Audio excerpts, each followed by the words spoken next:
Hello guys, మన తిరుపతిలోన SV యూనివర్సిటీకి అతి సమీపంలోనే ఈ హౌస్ అనేది కన్స్ట్రక్షన్ చేశారండి. పార్కింగ్ ఏరియా చూసుకున్నా మనకి మినిమం 7 సీటర్ కార్సే 2 కార్లు సరిపోయేంత పార్కింగ్ ఏరియా అనేది మనం చూస్తున్నాము. ఈ హౌస్ సరౌండింగ్ మొత్తం కూడా కాంపౌండ్ వాల్ అనేది బిల్డ్ చేశారండి. ఒకసారి ఈ హౌస్లో ఉన్న హాల్ చూసుకుంటే చాలా విశాలమైన హాల్ అనేది మనం చూస్తున్నామండి. మంచి స్పేసెస్ హాల్ అనేది మనం చూస్తున్నాము. ఈ వుడ్ వర్క్ డిజైన్ చూసుకున్న బ్యూటిఫుల్ లుక్ అనేది మనం చూస్తున్నామండి. ఒకసారి సపరేట్ డైనింగ్ హాల్ అనేది కూడా చూడండి. మంచి స్పేసెస్ డైనింగ్ హాల్ అనేది మనం చూస్తున్నాము.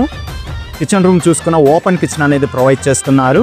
మనం చూస్తున్న ఈ హౌస్ అనేది 3 BHK హౌస్ అనేది మనం చూస్తున్నామండి. ఈ హౌస్ డీటెయిల్స్ చూసుకుంటే ఫేసింగ్ అనేది ఈస్ట్ ఫేసింగ్ కలిగిన హౌస్ అనేది మనం చూస్తున్నామండి. మెజర్మెంట్ అనేది 40కి 60తో ఒక మంచి మెజర్మెంట్ కలిగిన హౌస్ అనేది మనం చూస్తున్నాము. టోటల్ అంకణం చూసుకుంటే 66.6 అంకణంస్ కలిగిన ఈ న్యూలీ కన్స్ట్రక్షన్ హౌస్ అనేది మీరు చూస్తున్నారండి. ఈ హౌస్ ప్రైస్ విషయం చూసుకుంటే 1,00,00,000